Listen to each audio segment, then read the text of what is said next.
Boom, baby, we're live. Welcome to the Tokyo Crypto Show. It's a big day today. Today is the official day that the Ethereum merge is going to be happening. Less than 24 hours.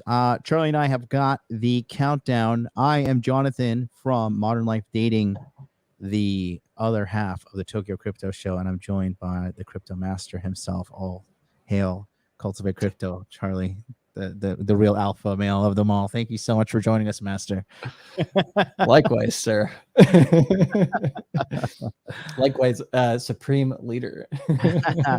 Well, I've been hanging out with the Moon Gang a lot more recently, and just realizing how much these people are loving you, loving the content, and yeah, man, it's a great day. Here we are in cryptocurrency history, where Ethereum is switching permanently away from, quite frankly, the archaic proof of work to proof of stake. You may or may not know what that means at home, but you really need to know what that means at home. And we're going to cover that for you today on this show. Charlie, what do you think about this? You excited? Oh yeah, it's really, really interesting. I think, I like that this is happening kind of at like the lower stages, of a bear market. Now, I know a lot of people will have different opinions on like when exactly are the lows in and all those types of things. So like that part is whatever. But, we are deep into a bear market already, right? If you look at it from all-time highs, when Bitcoin was 69K, that was last November, right? So it's almost been a year. It's been, 10 months? And then if we look at it from more of a technical analysis point of view, the high of the trend, which was technically actually at 64,000 and some change, that area there, to me, is the actual top of the cycle. And so if we're measuring from there, then it's been a year and a half already. So that we're into this bear market in Bitcoin terms. Obviously in S&P terms and traditional market terms, right? It's been basically since January or late December. So that's more like 9 months or so. So the average recession, right? If everybody's still debating whether we're in one or not, but if we are in one, right? Then essentially we're already 9 months into one. You could argue maybe only like 4 or 5 months into one, but either way, the average recession is about a year and a half in total, right? So that would bring us, if you're looking at it from like the most recent time where people are kind of arguing June is kind of like the start of a recession period, that would put us basically into the end of 2023. So we're not out of the woods yet, but I do love that the Ethereum merge is happening during these bearish times, because it's kind of one of those things where people don't really know how significant this is for Ethereum until several years down the line. So if you look at Bitcoin's previous all-time low, bear market low at the end of 2018, early 2019 at 3,100, how long did it take for Bitcoin to get to a new all-time high? It basically took it about 2 years, 2 full years, right, to get to a new all-time high, to break 20K. So if we get the lows sometime in the next, I would say the earliest we might get a low on Bitcoin, right, in terms of for this year, but the bear market low, the earliest chance we have, in my opinion, would be towards the end of basically around Halloween to Election Day. That's the easiest way to kind of phrase it. Spooky. And then, yeah, very spooky. So I've been telling people October is the month of There Will Be Blood. So, you can watch that movie on repeat as you trade crypto, I guess. Yeah, very good movie. But if you watch what's happening in the markets, people are going to be freaking out. And I think who was it? There was somebody earlier in the chat that was saying, they're looking to soak up and drink up all that blood, baby. And I think, we got werewolves in the Moon Gang. We got vampires in the Moon Gang just ready to howl at the moon and buy these dips, baby. So I'm really excited about that. And I think with this fundamental shift in Ethereum, we're going to see a lot more institutions coming in now, because it fits their narrative. It fits the normie narrative, which is essentially, oh, Ethereum now is, no longer bad for the environment, but Bitcoin is. And so, you're going to have the lemmings following that narrative for the next 2 years as people accumulate. But really the normies, in my opinion, aren't really going to pay attention until Ethereum hits past 5K and Bitcoin hits past 70K. And that, in terms of time, we do not know yet. So I'm just excited to buy the dips and accumulate. And the coolest thing about like this type of portion of the bear market is it's a great time to build something if you want to be involved in the crypto space. This is when we started, this is kind of the situation where we started to build the Tokyo Crypto Show in February of 2019, right after the lows. And if you also, understand that crypto is not going away and it's here long term, and you want to accumulate a lot of coins, right, aka cultivate crypto, then now is the time to be really paying attention, because we already know that Bitcoin's going to be somewhere between like 16K, 15K, 11K, wherever the lows are, all the way up to, let's say, 50, 60K. That range Bitcoin's going to be trading in for a very long time. And same with Ethereum, between, let's say, 600 as a potential low up to 4,800. And when you're in a range where price action has already been before, like support resistance trading, even for beginners, it's a great time to just kind of work on your swing trades, work on your cycles, work on your support resistance tools and analysis. And you can make a lot of money just doing, swings like that. It doesn't have to be new all-time highs for you to make money in crypto, right? So the people who understand those concepts, the people in the Moon Gang and the Hot Dude Army, these guys are the guys who are going to be making a lot of money in like what would be called a bear market, or also just not yet new all-time highs. Right. And then we have the courage of our conviction that we will get to new all-time highs in the future. And then boom, like everybody is in such profits at that point on coins that are going to stick around, like Bitcoin and Ethereum, obviously.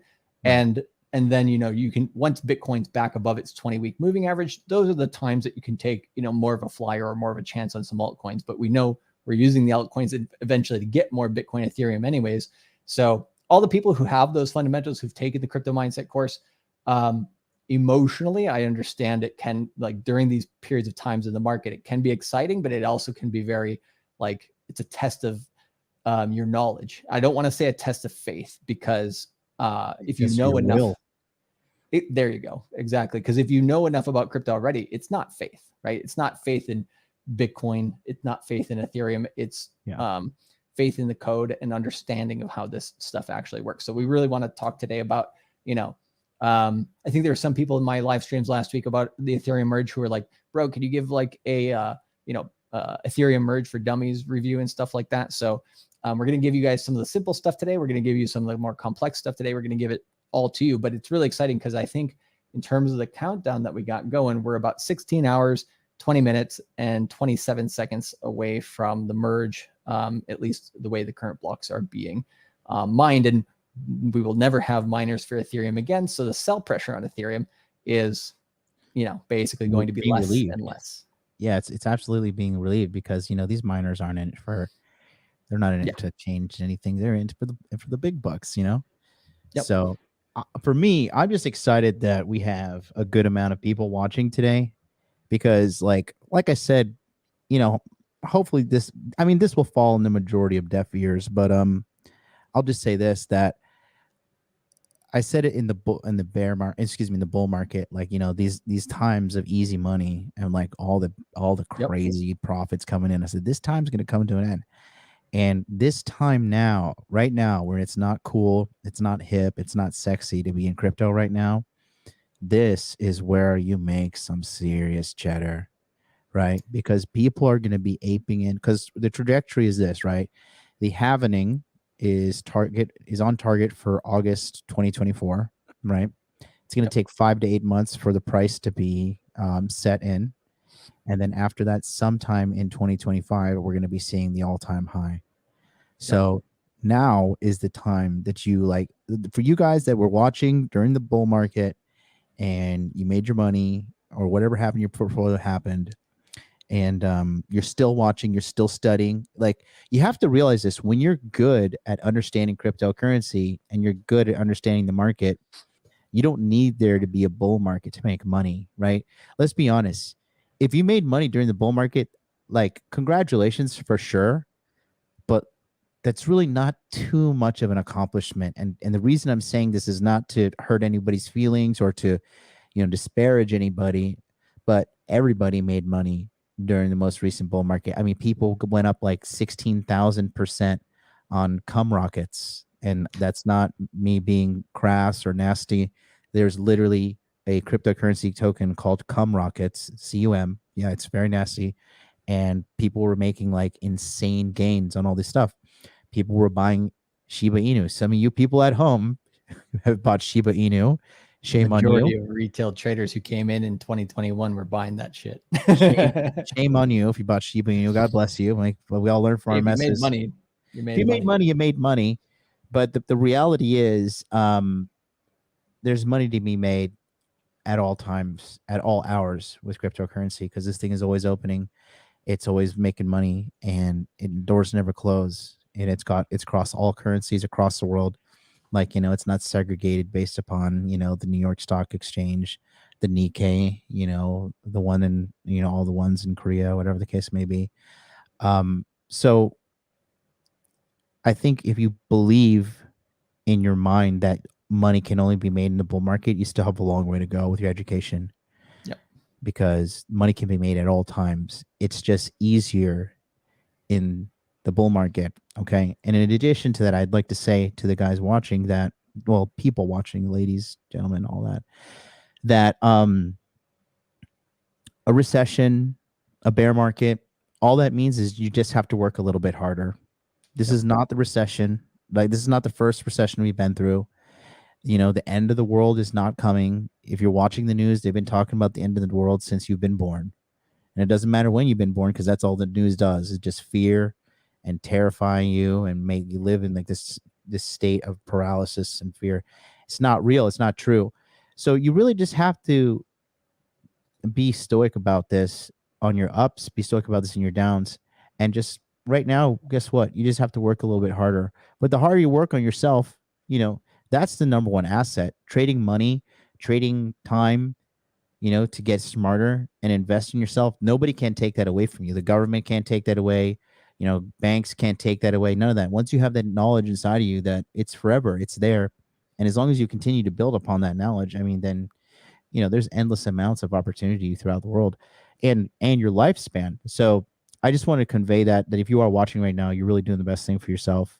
And we're going to talk about a moment in history today where Ethereum, because some of the articles we have here, it seems that they're painting a narrative to take the number one spot from Bitcoin. And Charlie and I both believe that we will see Ethereum take the number one spot. Maybe not forever, but For it's a going to period of happen time. for a period of time. And the internet is going to go bananas. Yep. Oh, it's going to be a shitstorm and it's going to be beautiful. Yep. You're going to have the Bitcoin maxis freaking out, Yep. being like, what are they going to be able to say to that? It's going to be kind of funny. The Ethereum maxis are going to be probably the most annoying people in the world at that point, because, it's going to be like, they just knocked out McGregor and, they're going to be all high on their horses. Right. Mm-hmm. But if they're not careful, they're going to be the next ones to be knocked out. Right. We do have a lot of other coins coming up the chains and, trying to compete with Ethereum as well, and also trying to help Ethereum. But yeah, I mean, going back to your point of like, what's actually, important in life, like what are we really trying to cultivate here, right? We're trying to cultivate more time for ourselves, right? Money helps give you more time. We're trying to cultivate freedom. You can't have freedom without some level of wealth. And it depends on what freedom means to you. And then we're cultivating that FU money, being able to do whatever the hell you want, And so those three things, those are what everybody is after, right? And I would say freedom and time are obviously, I would say the last point kind of tied in with the freedom, right? Those are the biggest points that people are looking for. And, cryptocurrency does help speed that up. But again, like you said, if you're not careful, right, that can burn. You can, if you touch the fire and it's too hot, right, you got to know how to wield that energy. You have to know how to wield that power. And yeah, cryptocurrency is the ultimate form of responsibility because you are your own bank. And so, yeah, I think the Moon Gang that's here, they're learning about that. They're learning about that through experience, right? And I think the experience is something that you'll never forget. And those things, if you're like correcting any mistakes that you've made, like you said last week, right? In the first bull market, you learn a lot and you make some money. Second bull market, you if you're still here, right, you become rich. And then in the third bull market, you become wealthy and you can go towards that generational wealth. And the whole point of the Moon Gang here is to give you guys enough information. We can't live those experiences for you, but we can at least give you some of our experiences and knowledge to give you more of a prop up than we had, right, when we were in that position way back in 2017. So I don't really see anybody else in crypto doing that, to be honest, except for like a few small nuggets here and there. So yeah, it's that's a public service announcement for the day, I guess. But yeah, I think the Hot Dude Army plus the Moon Gang together is probably one of the strongest coalitions on Earth and on the internet for when it comes to cryptocurrency. We've created the best crypto course in existence. So yeah, this is the next 2 years is going to be the part of the journey where people are like, how we were always like, oh, it hit 9,000, and then like you put the Vegeta memes out there, and then we got rejected at 10K, 10.5K, like many, many times. It's going to be like that. I don't know at what price level, but let's say 52K, just as an example. And if we just keep getting rejected from that level, right, it's going to shake a lot of people's confidence. But I think a lot of people who've taken the course, they were like, they know that, well, if you get in early, right, and you pay attention when prices are low, then it makes the gains so much easier to handle, and it makes that volatility and that just movement of the price before we hit new all-time highs a lot more palatable, basically. So, but it's the people who don't pay attention. They go on vacation for 2 years. They come back to the market. They have to relearn the market because the market's changed so much, right. And then they end up doing the same thing over again, make the same mistakes, buy highs, sell low, and lose money essentially. So everybody's on a different journey based on where they're at in their learning curve and when, entry point is key. But yeah, just long-term, I think if you buy ETH in the next 6 months and you hold it until let's say you have a child and the kid, you're doing that for your kid's college fund or something like that. I think you're going to have way more capital to give them by the time, 20 years from now. If you do that rather than, just throwing that cash in a bank because it's a melting ice cube and that cash is just eroding away the energy that you put in to get that cash. Yeah. I just think that a lot of people really need to like kind of fully grasp the concept that there is another bull market ahead of us. I think there's a lot of people. I mean, it's over. It's going to zero. It's dead. Too many people listen to Peter Schiff. No, it's just frustrating because it's very clear and evident if you look at the charts, if you look at the history of the happening, if you look at everything. It's frustrating. It's frustrating in two halves. I'll go quickly on this. It's frustrating at one because people, they're just so short-sighted. And I know, like, even by me talking about it, like the average person is not going to get it, but they're just so short-sighted in what they want. Like, good things don't happen overnight, right? It takes time, and rich people plan far ahead. They plan years and 5 years and decades ahead of time, right? If you're just trying to like, you want to take $6,000, get 100x, and then like Rari out, like it's just one, you're gonna lose all your money, and two, that's just completely illogical, right?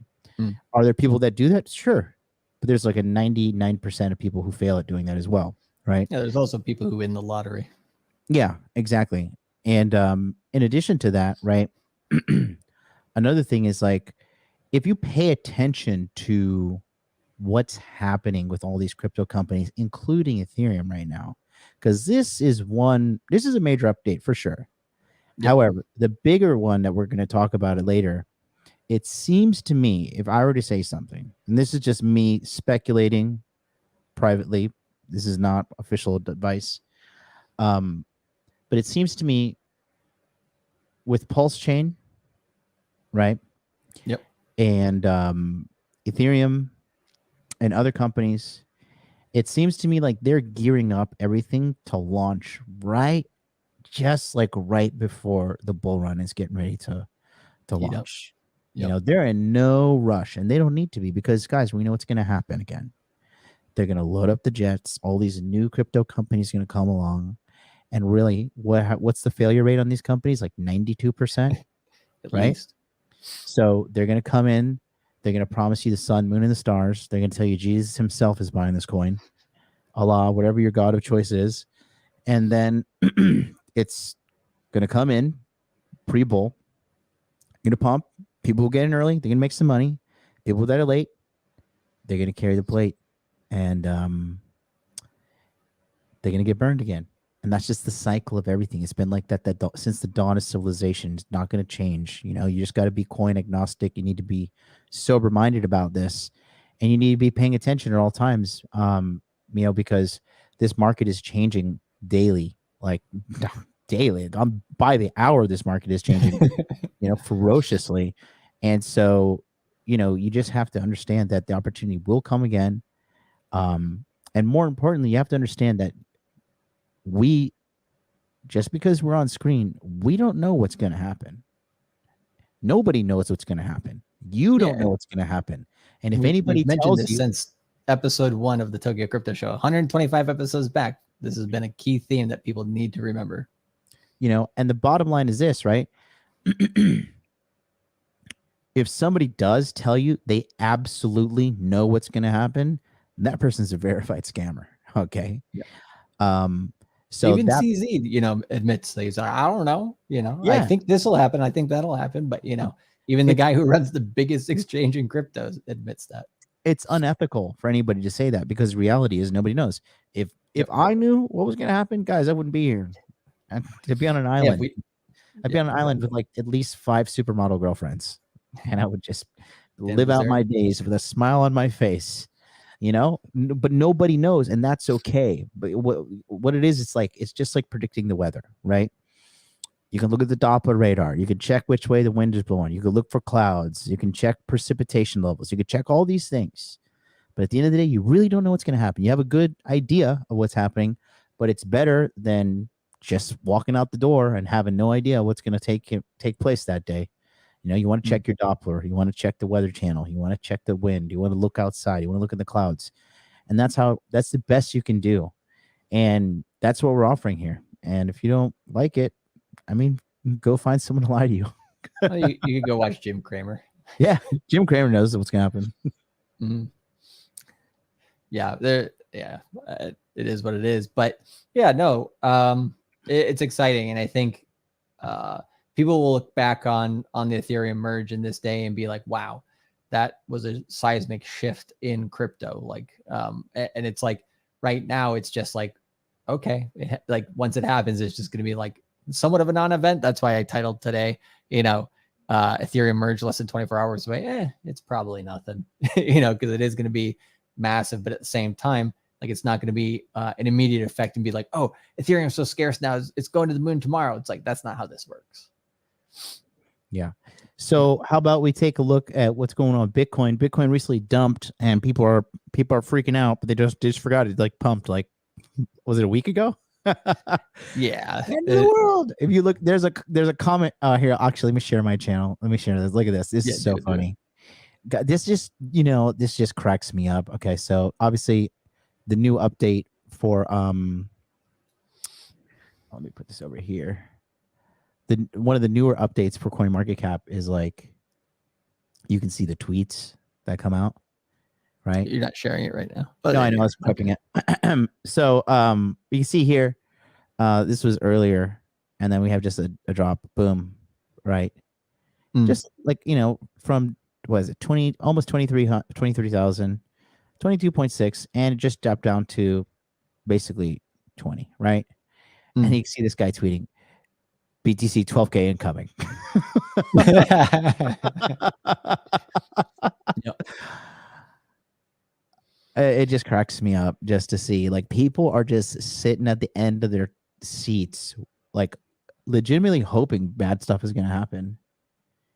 Yeah. And yeah, everybody wants to, you know, look at it, you know, down to the dollar and be like, you know, oh, you know, I called the bottom and all that bullshit. And it's like, just, you know, find the price that you think is, you know, a good deal with, right? Ethereum under 1,200, Ethereum under 1,000, Ethereum under 800, or Bitcoin under, you know, 20,000, Bitcoin under 18,000, Bitcoin under 15,000, Bitcoin under 11,000, whatever your number is, right? Choose your range that you think is reasonable, and then set orders to dollar cost average in, hold it, right? As a long-term savings account. You're not going to spend this money. It's not money that you're going to like 2, 5x, 10x, 100x tomorrow, but you know, you have a plan, you stick to it, you do it very patiently. And yeah, like if you can remove the emotions out of it in that way, then you just follow the plan. Of course, the emotions are going to come up along the way. But because you have a plan and you have the knowledge base that you've been growing through watching channels like this and going into the course and getting into the Citadel and all this stuff, essentially, as long as you're doing the research, then that the logic trumps the emotion. If you have studied enough, if you haven't studied enough and you start getting ruled by your emotions, that's a sign that you need to, get deeper into the space to truly understand it. And I mean, one thing we said on this stream before too, one of the reasons why we started, or one of the reasons why I started my channel specifically was because if you can't explain something simply, you don't understand it, right? And so for me, explaining things on YouTube to people about crypto, I enjoy it. I enjoy the chat. Everything's fun. But then also it does, force me to stay on the ball, right? If I was just, trading by myself and, doing that, like cool. But, there's more when you're working with a group of people, right? You want to do the best for everybody. And so that keeps us, studying, keeps us improving. And, it's kind of that, iron sharpening iron, steel sharpening steel. That's what the Moon Gang's here to do with each other, to create that type of positive environment where we can all continuously learn. Because if you stop that learning, then, stick a fork in it, you're already done. Yeah, absolutely. So shout out to Jin Quion, $10 Australian. Just want to say thank you. Crypto Mindset course is the only course where I've made money from applying. It actually saved my life by giving me self-confidence and hope for the future. Wow, that's a nice comment. That'll get a wow. Glad to hear that. Thanks so much.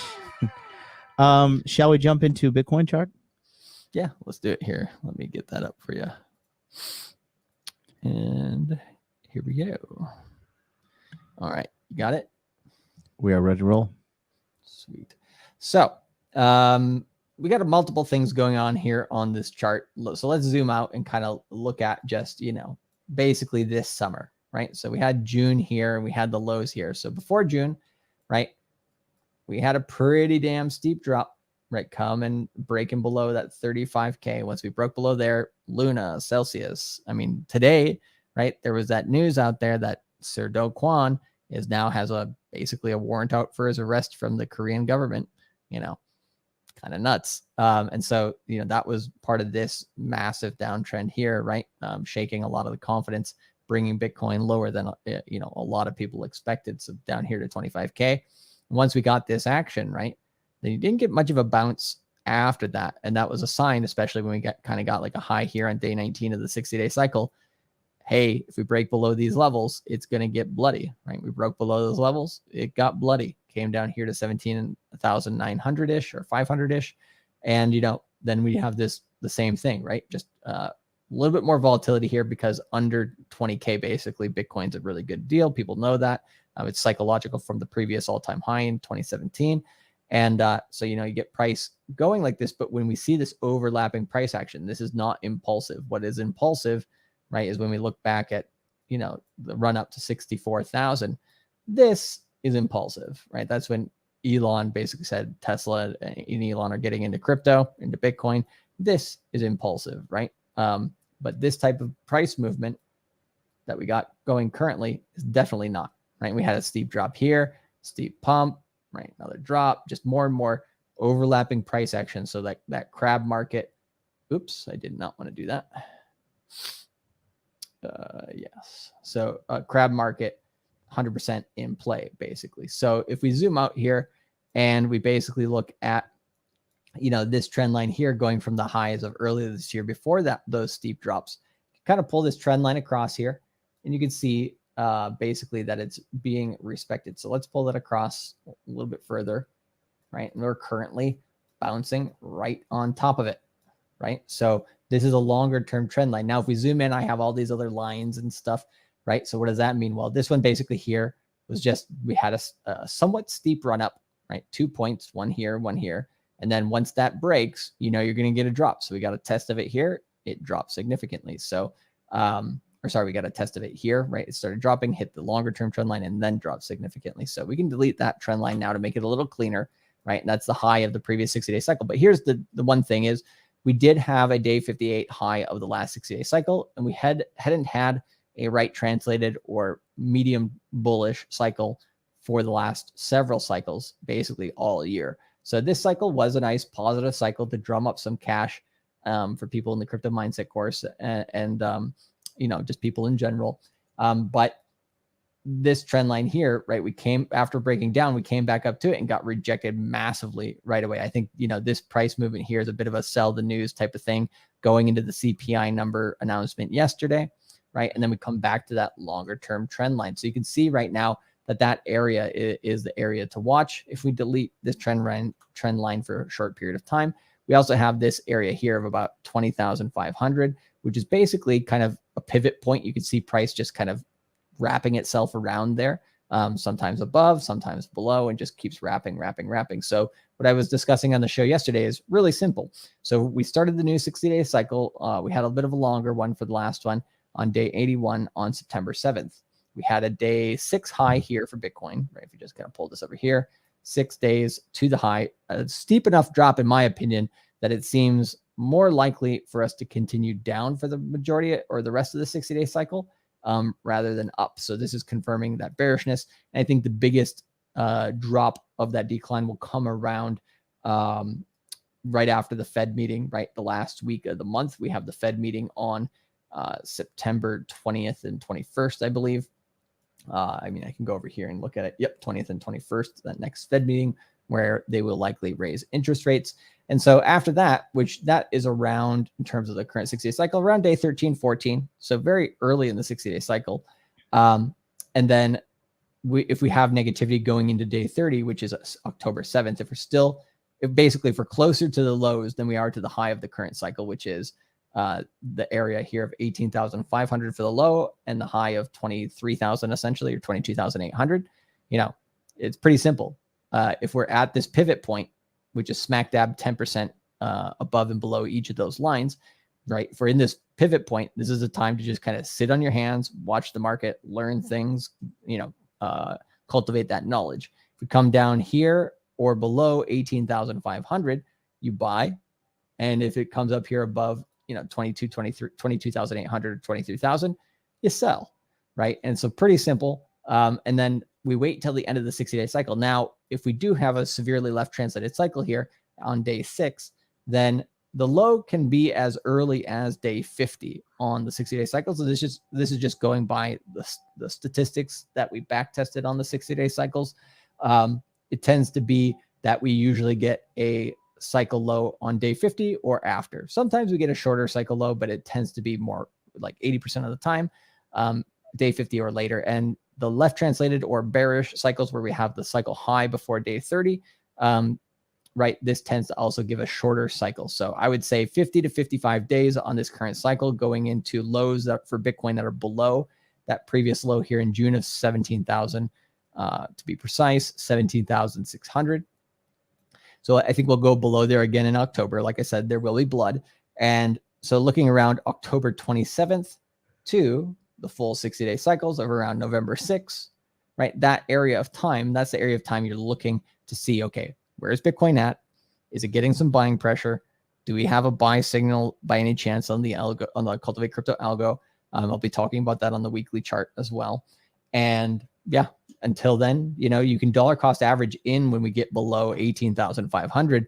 But I think sometimes people just want to buy to get that dopamine hit in the market. It's like, nope, just be patient. You can take nibbles here and there just, for part of your dollar cost average strategy. But in terms of the larger amount of money, right, that you might be looking to put in, because these will be historical areas, that you can hold for long periods of time, then just patience, and let the normies run around with like chickens with their heads cut off, in my opinion. So long story short, that's what we're focusing on in terms of time and price.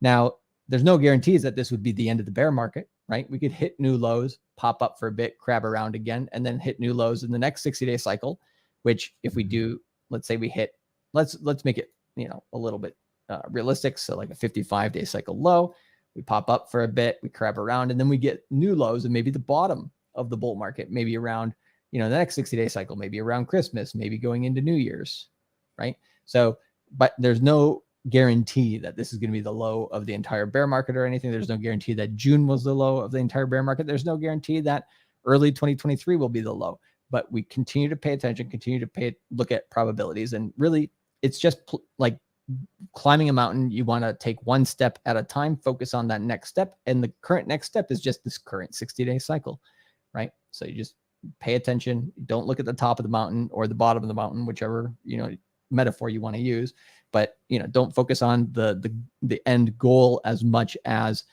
the steps that you need to take day by day to get there. That's my opinion. Yeah, it's good. I mean, I think one thing we need to kind of convey to the audience as well is just like really stop going for these Hail Mary wins. Like like ask yourself this: would you rather have a bunch of 5 to 10% consistent gains, or would you like to have a bunch of 5-10% consistent losses, or some of you guys sitting on a 40%, 50% loss? Right? You got to know when to say when. You gotta know when enough is enough, man. Because like greed is the most dangerous emotion in cryptocurrency, and I've been hammering on about that to a lot of people, and it's just so true. Like, because a lot of people get delusional. They really get delusional. They think like, this party is going forever and ever and ever, and it's not. It's just not how it works. So you got to just understand, like, one, you got to play the long game. Two, we said winter is coming. Now we're in winter, so you just got to work a little harder, and eventually the sun is going to shine again. Yeah. And that doesn't, like I said before, it doesn't come with faith. It comes with knowledge, right? So keep stacking that knowledge.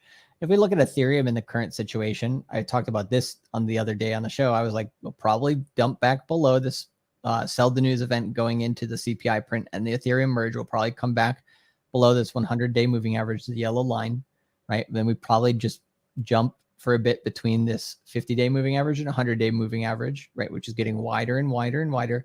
And then later in this current cycle, we'll start breaking down. Now, the Ethereum cycle, if you're looking at it from this perspective, because of the news of the merge, it did kind of make it the last cycle 10 days shorter than Bitcoin. So it made it a little wonky. Usually Ethereum and Bitcoin are like 1 or 2 days apart for both their cycle highs and lows. But because the Ethereum merge hyped people up, people basically saw this dip and wanted to get in a little bit earlier. Did respect the longer term trend line for Ethereum here as well. Broke out of the short term trend line here.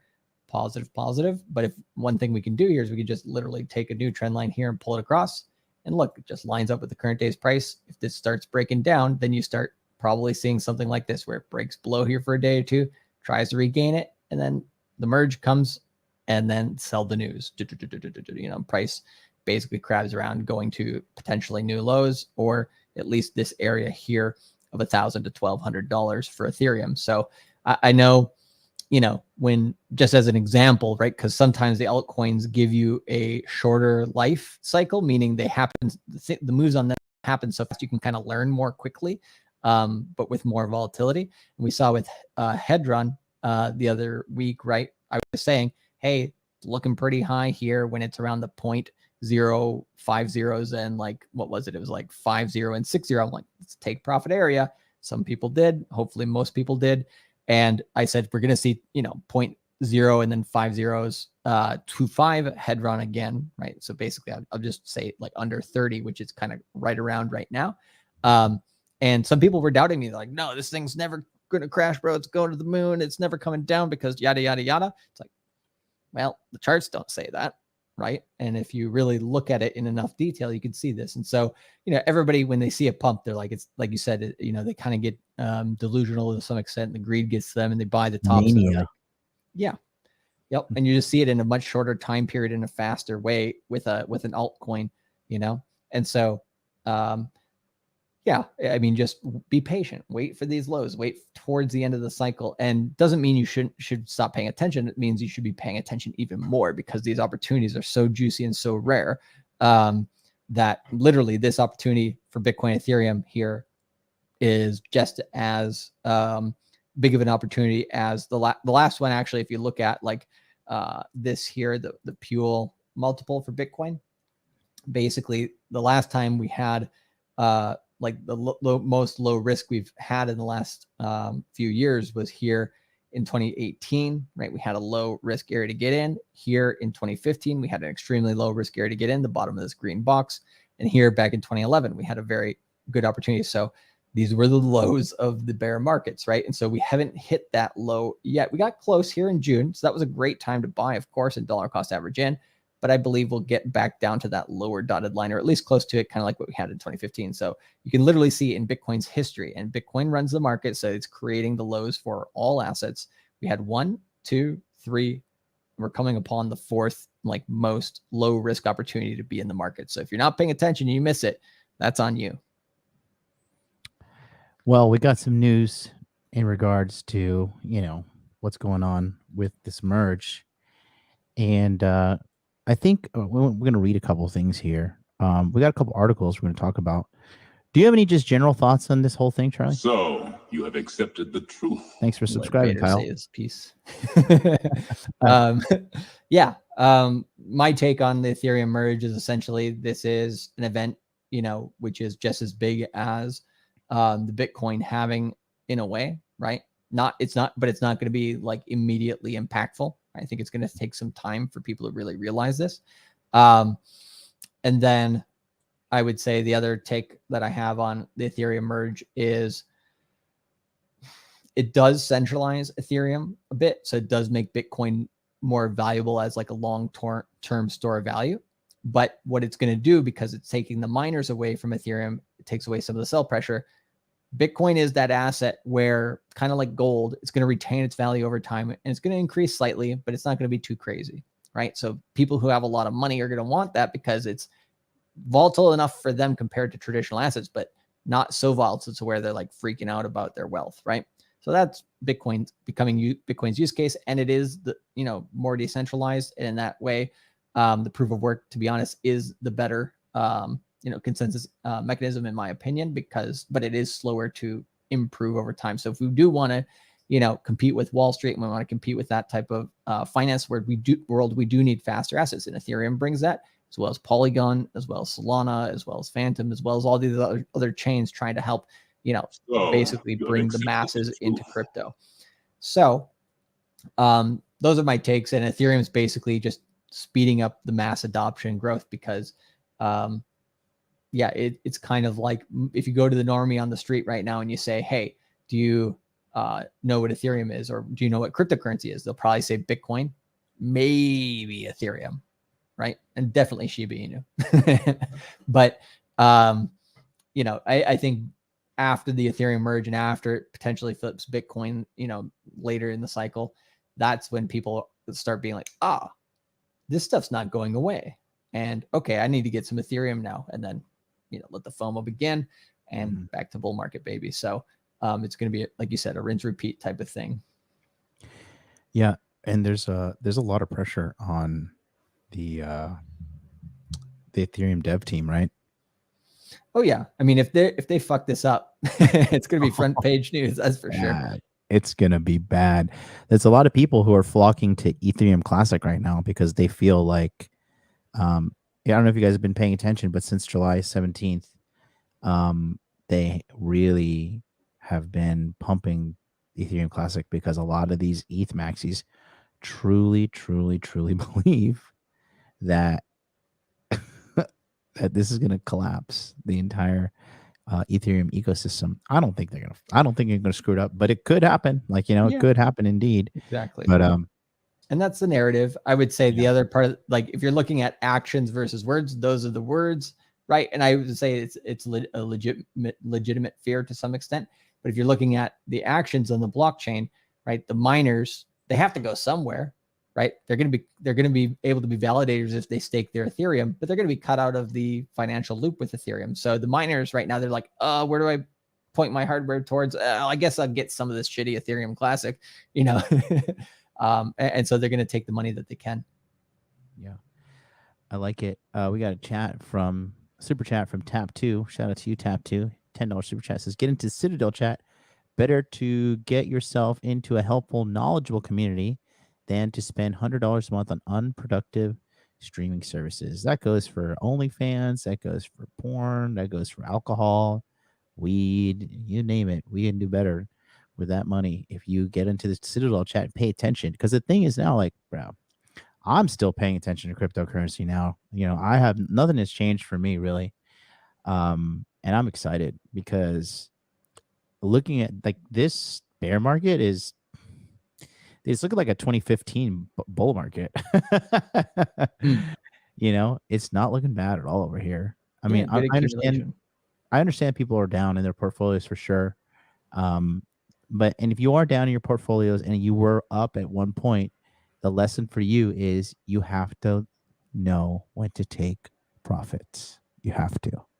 Yeah. Well, and think about this from, you know, back in 2018, right? We bought a bunch of tokens. We were, yay, it was a bull market, right? It went down. It was the first time we experienced, right, the depths of a crypto winter in a bear market.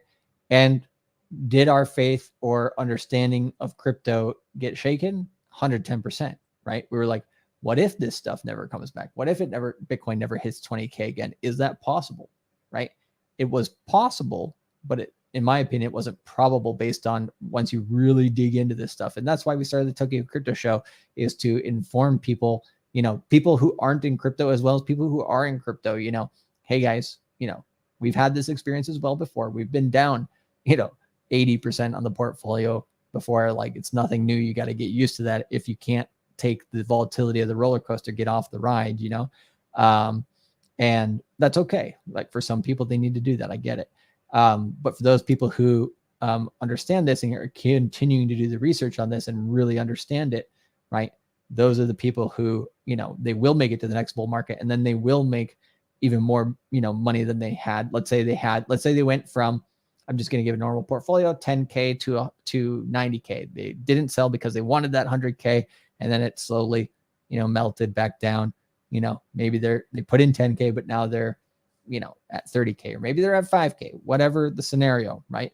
If you did that move once, and we know cryptocurrency is not going away, you can do it again. You just have to learn from those mistakes and move on, and not, you know, not pout about it, not like, you know, take it. You gotta, sometimes you just gotta kind of leave the past in the past and move forward. Some, you know, and but you can't forget that experience, because you have to learn from it. So, you know, there's no crying in crypto, just as there's no crying in baseball. So, well, we got a couple articles here, and I'm going to read one of them right now, discussing what's actually going on with the Ethereum merger. And we got it going on right here. Okay. It says right here, Ethereum merger will reduce carbon emissions by 99% or more. So, a couple things when I first read this, right? First things first, when I read this, I know that the people at Ethereum don't necessarily care about that, right? Like, I understand. Exactly. But they really don't. But it's very like eco-friendly. It's very, you know, everybody's, you know, the new propaganda is all about climate change, you know. Yeah, And that was go ahead. No, I was just gonna say, we had a meme of, you know, what the people who you know, invest in ESG funds look like. You know, it's like the guy who you know, is getting dominated by his chick. Yeah. Well, I mean, ESG is controlled by BlackRock, and BlackRock is as crooked as they are. So you really need to like wake up when it comes to that, right? Yep. But one of the largest narratives during the bull run that was counter Bitcoin was like, oh my God, you know, Bitcoin's terrible for the environment and blah, blah, blah, blah, blah. It's just like, bro, like, you don't even know what you're talking about. Like, yes, it uses a lot of electricity, but there are far worse things happening right now, and it's not destroying the environment like people think it is. Ethereum merge will result in reduction of carbon emissions by 99%. The second largest cryptocurrency will complete the planned merge event in September, which we're a couple hours away, migrating to a proof of stake network. More, okay? The Ethereum merge event has a confirmed date of September 15th. It's a little early today, right? It's the 14th. Yeah, so it's the 14th, and the exact time that it's counting down to right now, because that was an estimate, looks like we're about 15 hours and 39 minutes away. So do the math. In UTC time, it should be around like 4 to 5 a.m. UTC, which will be our 15th tomorrow afternoon in Japan. I think at like our 2 p.m., but in America, that'll probably be closer to like their midnight on the 14th. So wherever you are, it's going to be slightly different, of course. Right. Energy consumption on the network is around 72 terawatt hours a day, enough to power Colombia. In efforts to reduce electricity use, the Ethereum proof of work network will switch to an energy efficient proof of stake network. The merge will also end the role of miners on the network. That a lot of people are upset about that. Proof of stake is a mechanism used by blockchains to achieve distributed consensus. It will allow users to stake capital in form of smart contracts. The newly staked Ether acts like collateral that can be destroyed if the validator behaves dishonestly, which is good because there's less Ethereum out there. If users want to participate as validators in the network, they must deposit 32 ETH and run 3 separate software programs. Challenges ahead during the merge. Users need to be vigilant about scams and hackers, as usual. There's going to be a bunch. I mean, they're going to be like, oh, get this new ETH2 token, blah, blah, blah, right? Exactly. Number 2 here. Do not send your Ethereum anywhere in an attempt to upgrade to ETH2. No ETH2 tokens exist, and scammers may use this as leverage for illicit activity. The final stages of the merge will begin on September 6th, and the old blockchain will switch off between September 10th and 20th. Like I said, we got a big moment of history here in front of us, and they definitely, there's a lot riding on it. Like, it's not all over. You know what I mean? They could very well screw this up. Oh, definitely.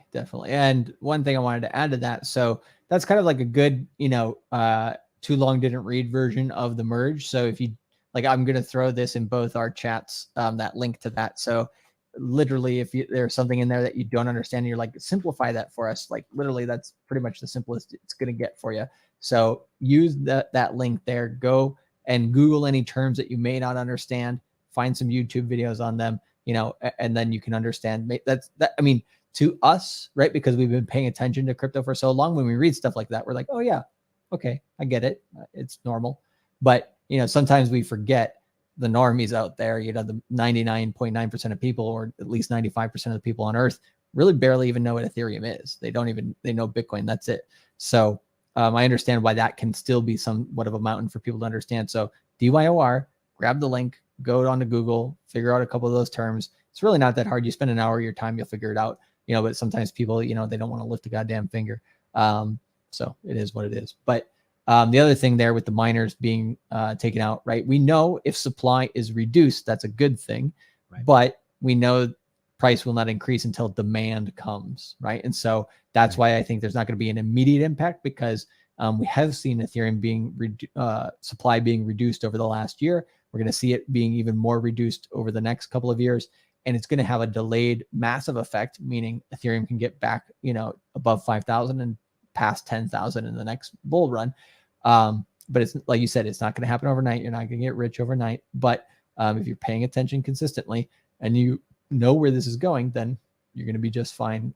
Just don't buy crypto and then spend it a year later, right? Thinking that, it didn't happen, I'm just going to go spend this money, and then it takes off without you, right? So it's a long-term savings account. Only put in what you're willing to lose, and then learn the information behind it, and you will do, just fine.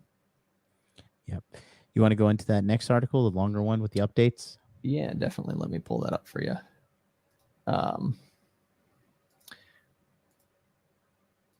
There we are. So this one here, just if you, I'll take this one and throw it in the chats for us as well. I'll do it through StreamYard, I guess. And basically, if you just refresh this page, you'll get some of the most recent updates on what's happening with the merge, literally live coverage of Ethereum's major upgrade. This tells us that we're early. Like, if this was something that, Wall Street cared about, or CNBC was covering, right? They would be like, hey guys, we got this, 24 hours ETH special. We're going to tell you all the stuff of what's happening. We have to literally read this on like, what is this? Like 2005, like just a website here, I don't know. Anyways, so we're early. Live updates as Ethereum merge begins, right? It's going to be around 5:04 UTC. So do the math on that. But anyways, just a few of the most recent headlines, kind of interesting to read. The merge won't fix everything, says Bitfinex CTO Paolo Adriano. He says basically the merge has put a huge focus on Ethereum, but that what will we be left with? We will still need layer 2s, right, for scaling to make sure that Ethereum doesn't get clogged and too expensive like we saw in the last bull market. There will still be times of network stress and the congestion and high gas fees, which we have yet to solve themselves, will still likely exist. I don't know. His phrasing is a little bit off. It's harder to read, but generally you get the idea, right? We still need scaling solutions. We have Arbitrum, we have Optimism in the works, we have Polygon Matic trying to help out Ethereum. We have all the other chains I mentioned before also working on it. So there's going to be a lot of competition for this. And actually competition in crypto is good, right? Bitcoiners don't like competition, but it's necessary, right? Ethereum was the first competition. Then, Ethereum people say Ethereum's the best. They don't like competition, but we need more and more competition. Now that we have the smart people saying we understand that Bitcoin, Ethereum are never going away, then you're going to have a lot of other projects trying to, come at the throne. So Game of Thrones crypto style, essentially. So interesting little, quote there. Another one here, just a successful merge will add huge credibility to the world of digital assets. So like you said, this can get fucked up, but if it is actually successful, people are going to recognize that globally, especially in the finance space. ByteTree CEO Charlie Arith was talking about this. He said, it will be a catalyst for greater investor interest. And as a fund manager, we at ByteTree hope to see more engagement with the investments from institutions. And speaking of that, I mentioned this on my show yesterday. Maybe I didn't pull up that article. Oh, no, I did. Fidelity, right? They're going to offer Ethereum on their platform to both institutions as well as retail investors. So, essentially their 37 or 40 million customers that don't yet have access to Bitcoin and Ethereum, right, will. I mean, that's a lot of new customers, getting into crypto. And this last bull market, we saw the institutions in the background preparing, but we didn't see so much like mania from the retail, normal everyday people. And so I think, you can see the institutions, they got their piece of the pie. Now they're starting to set up for the next bull cycle where they're going to be like selling the shit out of it because they got their bags. They're going to be telling the rest of the retail world, hey, bros, pump my bag. So if you want to be in with the smart money, you want to be in with the institutions, you got to be paying attention now. So that's what these guys are doing over there. And that's huge too. So you're going to see a lot of institutions that used to say Bitcoin and Ethereum were bad getting into it. But Fidelity here, I'll give them credit. They're the only people on Wall Street that have been backing Bitcoin and accumulating Bitcoin the longest, right? They've been doing this since I believe 2012 or 2013. So a very forward thinking company. So worth paying attention to what actions they are taking. So those are just some of the more recent updates. We see the same thing talking about, again, scalability issues won't be solved immediately. So just go through some of the more recent comments people have made on the merge. And you'll get that with this. I threw that link in the chat earlier. Did you want to go on to the next one or? We got one we got Consensus CEO Joseph Lubin. He's up next. And here, let me just pull that off there. Yep. Let's see.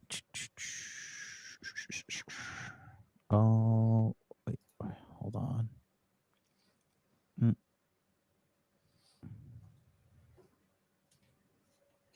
There we go.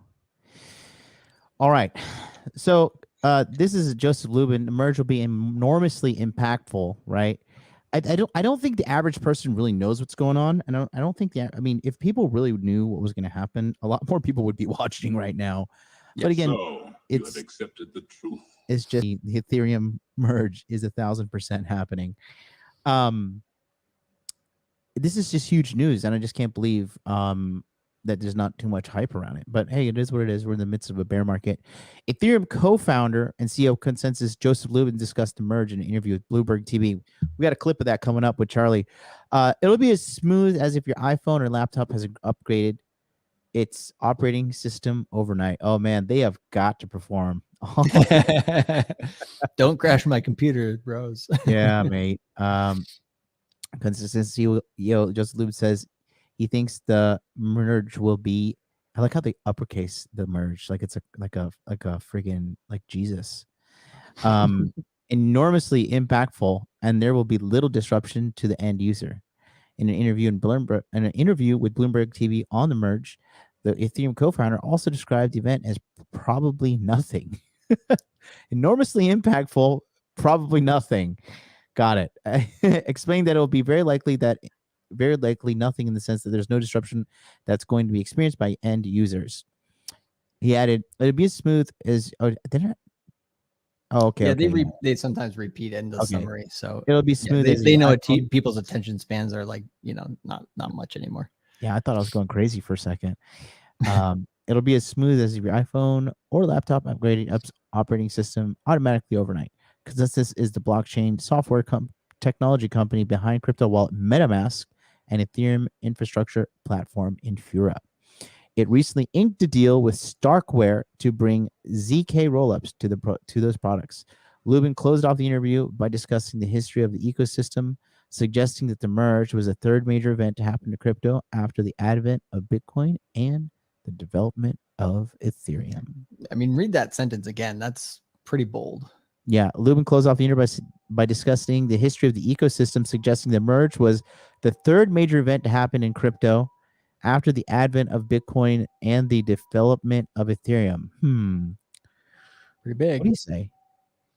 Yeah, I would agree with him. I mean, Ethereum is changing. Arthur Hayes mentioned this on House arrest. stream.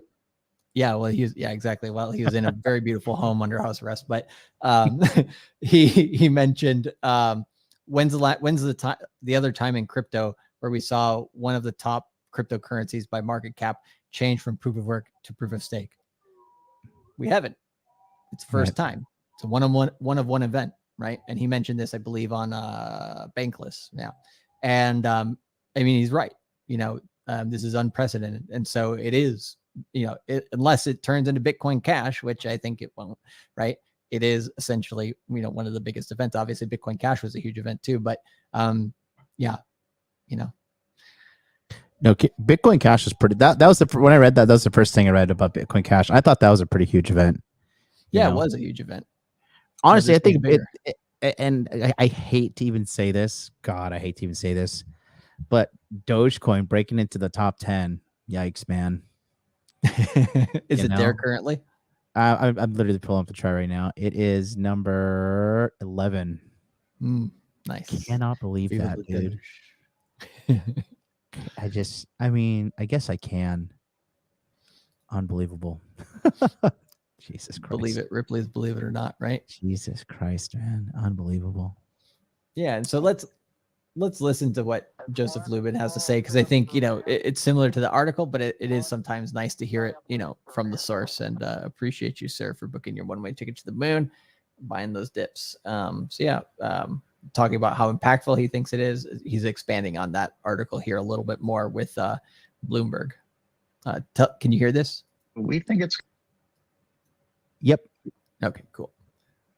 We think it's going to be probably nothing, and probably nothing is a playful phrase in our ecosystem that indicates a bit sarcastically that we think it'll be enormously impactful, but it'll also be very likely nothing, in the sense that there's no disruption that's going to be experienced by end users.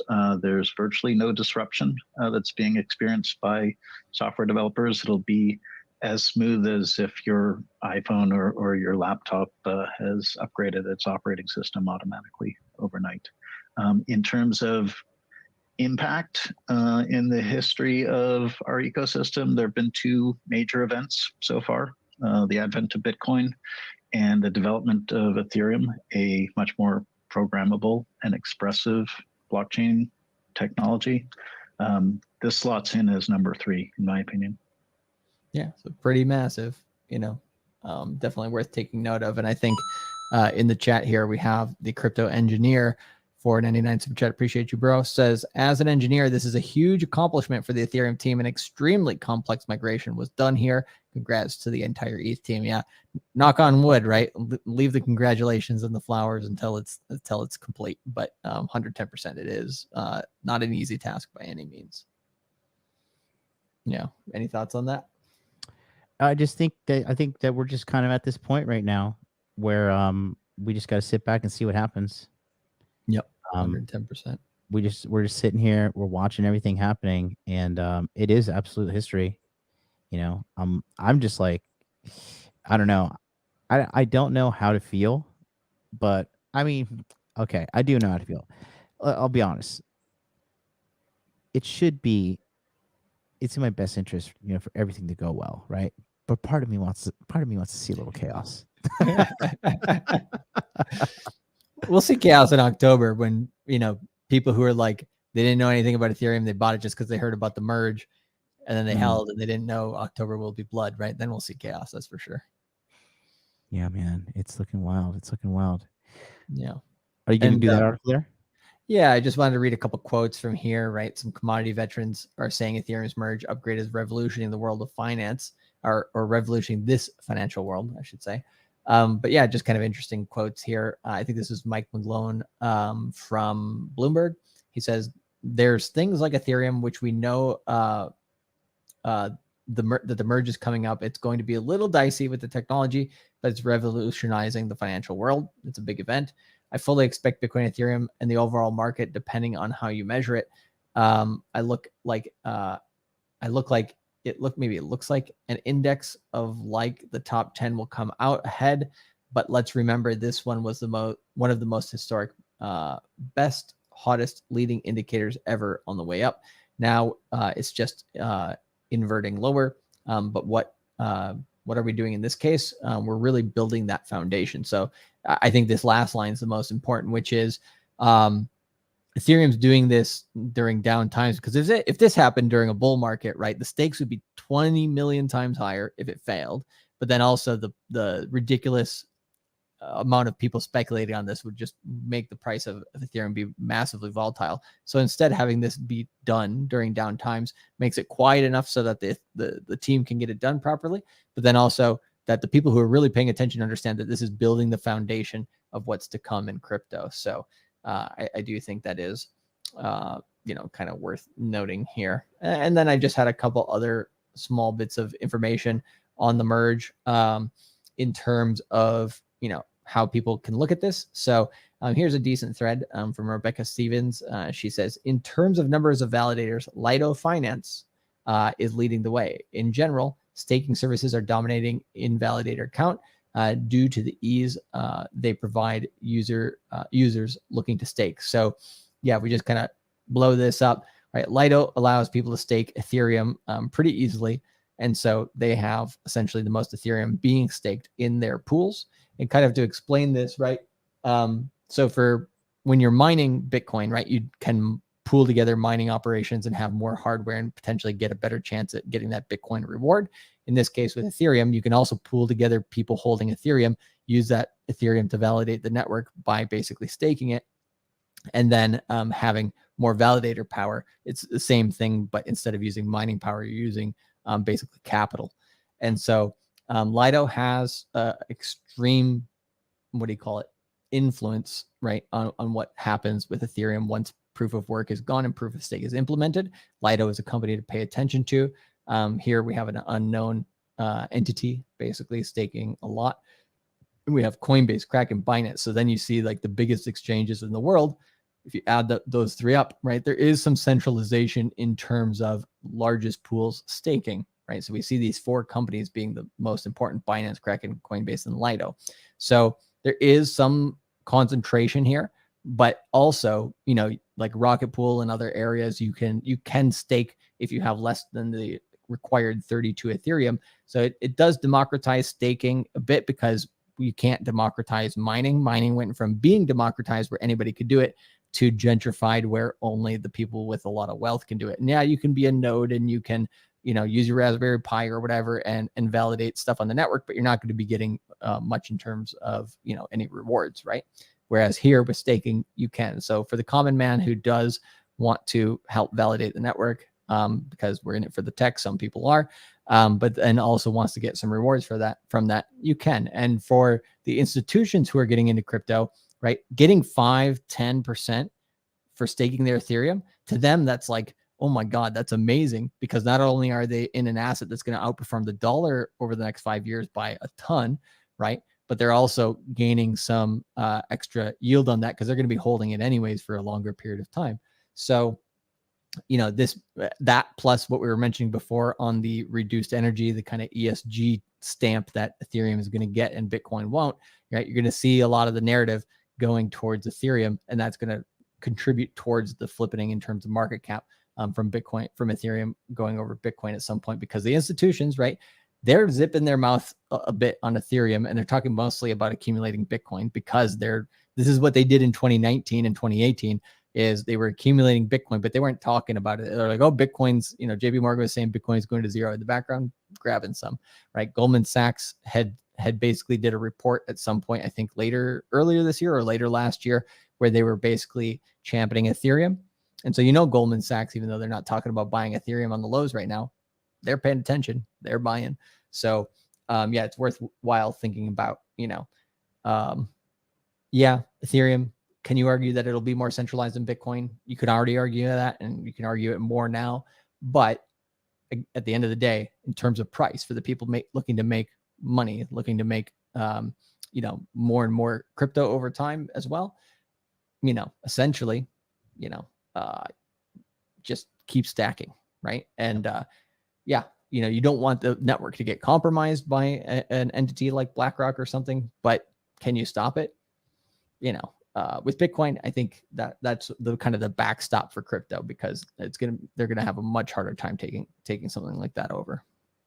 I mean, this is going to add a lot to like the normie narrative, the easy normie narrative as well. I mean, the performance of the chain too is going to be a lot better. And then this is just prepping us for the big update, because Ethereum ran into the problem in 2021 that Bitcoin ran into in 2017, which was like the gas fees. Gas fees just got insane, mate. Yep. They got totally insane. Few $100s just to, move coins around. Yeah, it was just ridiculous. It was just, it was unbelievable, because it was just like not lucrative at all. Yeah, it's the exact same thing that happened with Bitcoin 2017. Like you said, like Bitcoin's fees, got really high, not nearly that high, but it was like $40 for a Bitcoin transaction sometimes. And people were like, yeah, this is not right. This is not working properly. Can you imagine going through the last bull run without Ethereum and Bitcoin is like 95% of the market? Like that thing could not handle it. So like Ethereum complements Bitcoin, no matter how much the Bitcoin maxis don't like to admit that, right? It does distribute the people here in crypto across more networks. And that's why it's good that we're having these other competing networks to Ethereum also coming about, because it basically just distributes and decentralizes the concentration of money coming to this market. And so not one chain has to handle all transactions. Is pretty useful. And then the last thing here was just remember, right?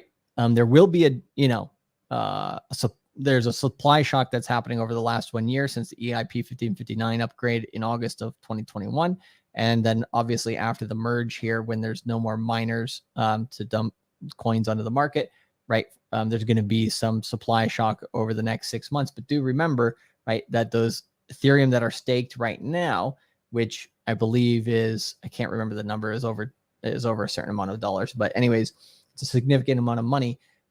We understand that at some point, those are going to get unlocked.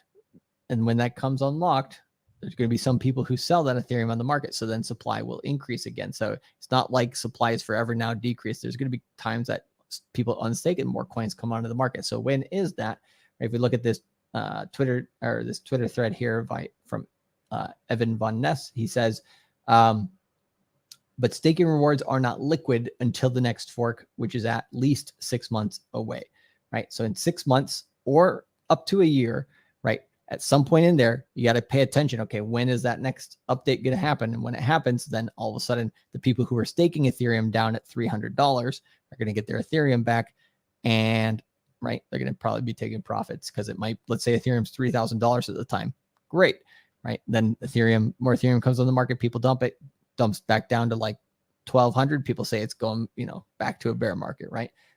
Another chance to accumulate if you do dollar cost average over long periods of time. And then last but not least, just the official countdown here. I'll throw this in the chats as well for everybody. But this is the official, right, Ethereum merge upgrade countdown.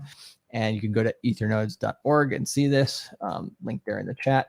But yeah, literally less than 24 hours, as the title today suggests, 15 hours and 9 minutes and 25 seconds. Almost there. So let's see if it comes off without a hitch. If so, maybe, you can, I don't know, celebrate and just be like, yay. But, like I said, it's going to be kind of like Joseph was saying, kind of a non-event to begin with. But then eventually, over time, we'll see the massive change in how crypto is being shifted from here on out. I think it's a big thing. We got to keep an eye on it, though, for real. We're going to see what happens. Yep. What do you think? Do you think the price is going to pump, dump? What do you think?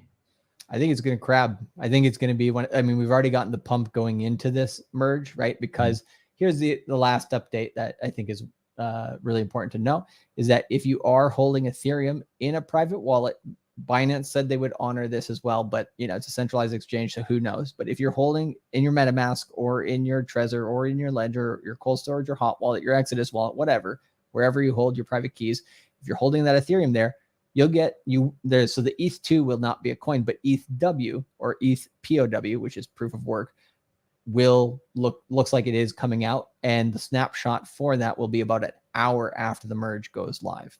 So in about 16 hours, if you whatever Ethereum you're holding in a private wallet, you will get free Ethereum W tokens, right? And it's basically the same as when Bitcoin Cash forked Bitcoin. It's not really something that I think people will want long term, right? So if you get those free coins, you can use. Maybe it's like $5 per coin. Who knows what the actual value will be? It might be dust. It might not be much of anything.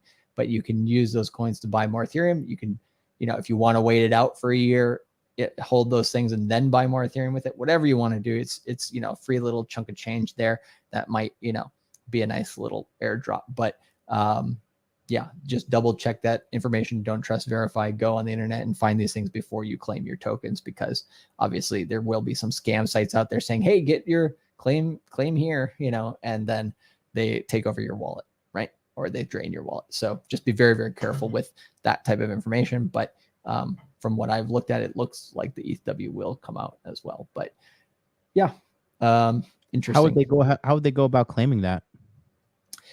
So I haven't looked into that quite yet. I'm basically just holding my ETH, and then probably tomorrow on my show, I'll go more in depth in terms of like what it should look like in your wallet. Cause I kind of want to see how it looks like first. And then, let people know properly, because right now it's mostly, there's if you want to look up ETHW, ETH proof of work, you can find some information on that. But this is a thing in crypto, is whenever you have an event like that, sometimes it's better to kind of just, you don't want to claim it as soon as it's available. You want to basically wait, see what other people are doing for a bit first, see if it's safe, right? Because maybe this Chandler, I forgot, Chandler Gao was his name, is a Chinese dude that basically did this. He hadn't been mining Ethereum since 2016. And now he's like, oh, we need to save the miners and let them mine Ethereum proof of work, even though Ethereum Classic exists. So he's just doing a money grab essentially. And so who knows, maybe it's a what do you call it?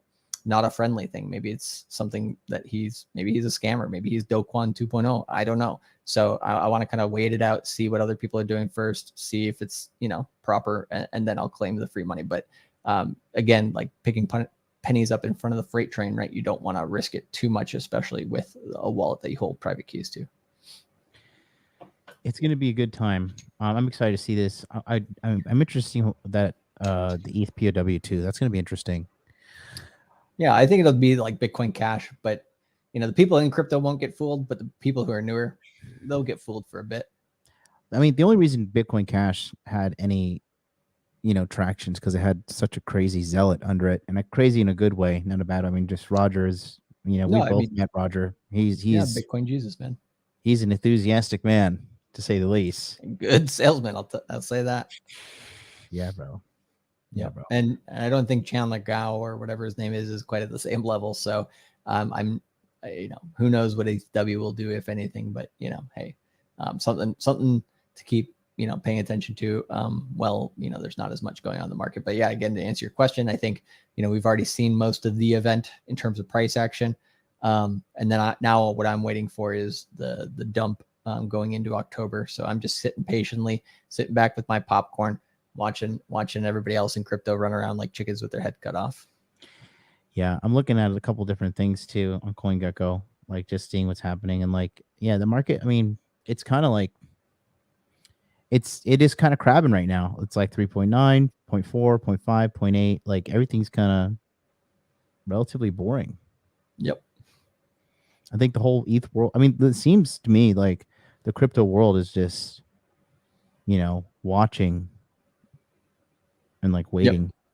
Yep. Except for like Luna just crashing, obviously, because Bill Quan's going to jail. Is it actually crashing again? I mean, it was crashed like 40% earlier today because the That's South hilarious. Korea released a warrant for him. Yeah, I saw that. I didn't know. I literally have give zero shits about Luna's price, but it's entertaining to me that it crashed again, on that news. Yep. Celsius is up 24%. Time to ape in. Don't do it. Jesus Christ, people. Yeah, there's a few articles out there. Mashinsky's actually trying to reclaim, the company and all that stuff. And I'm just like, oh my God. And he's like, oh, don't worry. Like, if we basically save Celsius and we, and Mashinsky stays president, there we go. Right.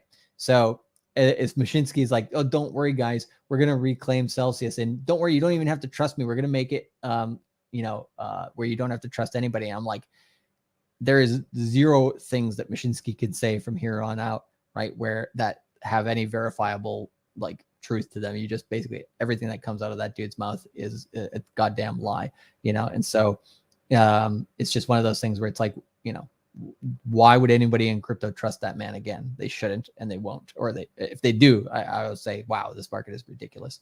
But it is what it is. But yeah, that's a good comment there from our boy in the other side of this Asian area.